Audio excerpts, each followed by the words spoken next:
ବଗଳାମୁଖୀଙ୍କର ଆବିର୍ଭାବ ତ ଏଠି ଆଗରୁ ହେଇଛି। ଏଠି ପ୍ରତିବର୍ଷ ତାର ଏହି ସମୟରେ ବାର୍ଷିକ ଉତ୍ସବ ପାଳନ କରାଯାଏ ଏବଂ 3 ଦିନ ବ୍ୟାପୀ ହୁଏ। 77ସ୍ତରୀୟ ଚଣ୍ଡୀପାଠ ହୁଏ। ବିଭିନ୍ନ ଆଡ଼ୁ ବ୍ରାହ୍ମଣମାନଙ୍କୁ ନିମନ୍ତ୍ରଣ କରାଯାଏ। ଏ ବର୍ଷ ଗତ 15 ତାରିଖରୁ ଆଜି 17 ତାରିଖରେ ଆର ଉଦ୍ଯାପନ ଦିବସ। ତେଣୁ ଏଠି ଚଣ୍ଡୀପାଠ, ହୋମ ଏବଂ ନାନାଦି ମନ୍ତ୍ରପାଠ ସବୁ କରାହେଉଛି। ଶେଷରେ ପ୍ରସାଦ ସେବନ କରାହେଉଛି। ଏଭଳି ଚିରାଚରିତ ପଦ୍ଧତିରେ ପ୍ରତିବର୍ଷ ଏହା ପାଳନ କରାଯାଉଛି। ଜୟ ମା ବଗଳାମୁଖୀ କି ଆଜି ପବିତ୍ର ଦିନ ଗୋଟେ। ଆଜି 3 ଦିନ ଧରି ମାଙ୍କର ଜନ୍ମ ଉତ୍ସବ ପାଳନ କରାହେଉଛି।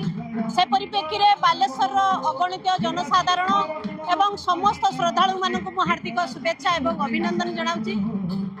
ଇଏ ମା ହେଉଛନ୍ତି ପ୍ରତ୍ୟକ୍ଷ ଦେବୀ। ସମସ୍ତେ ପରିବାରର ଏବଂ ସମାଜର ମଙ୍ଗଳ ପାଇଁ ମାଙ୍କର ଆଶୀର୍ବାଦ ଭିକ୍ଷା କରନ୍ତୁ। ମୁଁ ମାଙ୍କ ପାଦ ତଳେ ଏତିକି ଗୁହାରି କରୁଛି, ହେ ମା ଜଗତ ଜନନୀ ସମସ୍ତଙ୍କର ମଙ୍ଗଳ କରନ୍ତୁ, ଦୀର୍ଘାୟୁ କରନ୍ତୁ, ସୁସ୍ଥ ସମାଜ ଗଠନ କରନ୍ତୁ। ଜୟ ମା ବଗଳାମୁଖୀ। ମୁଁ ନଗେନ୍ଦ୍ର ବେହେରା, ଘର ମାନସିଂ ବଜାର। ରିଟାୟାର୍ଡ ବାୟୁସେନା 32 ବର୍ଷ ଚାକିରି କରିସାରିଲା ପରେ ରିଟାୟାର୍ଡ ହେଇ ଆସିଛି 2017ରେ। ଆଉ ମାଙ୍କର ଯେତେବେଳେ ଜାଣିବାକୁ ପାଇଲି ଯେ ଏଇଠି ତାଙ୍କର ମନ୍ଦିର ଅଛି, ତେଣୁ ମୁଁ 5 ବର୍ଷ ଧରି ଏଇ ମନ୍ଦିରକୁ ଆସିଛି। ତାଙ୍କର ସବୁ ବର୍ଷ ଏଇ ତିଥିରେ ମକର ସଂକ୍ରାନ୍ତି ପରେ 3 ଦିନ ଧରି ପ୍ରୋଗ୍ରାମ ହୁଏ। ମୁଁ ଚେଷ୍ଟା କରେ 3 ଦିନ ଆସିବା ପାଇଁ। ଆଜି ମୁଁ ଏ ବର୍ଷ ଲାଷ୍ଟ ଦିନ ଆଜି ଆସିଲି।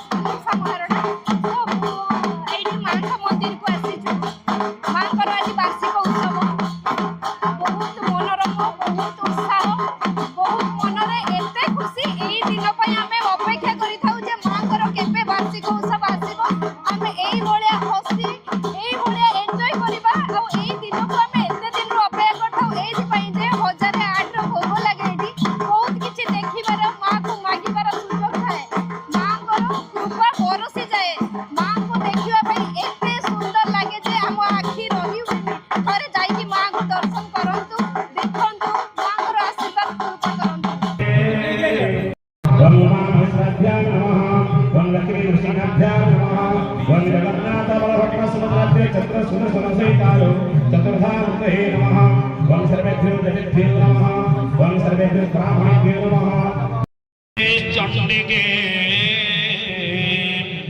वीणा नारद धरम त्रिशूलमहेश पद्मा गणपति गोविंद गोवर्धन गीता गोमय गरोज गिरिसुता गंगाधर गौतम गायत्री गरुड़ गदाधर गया गंभीर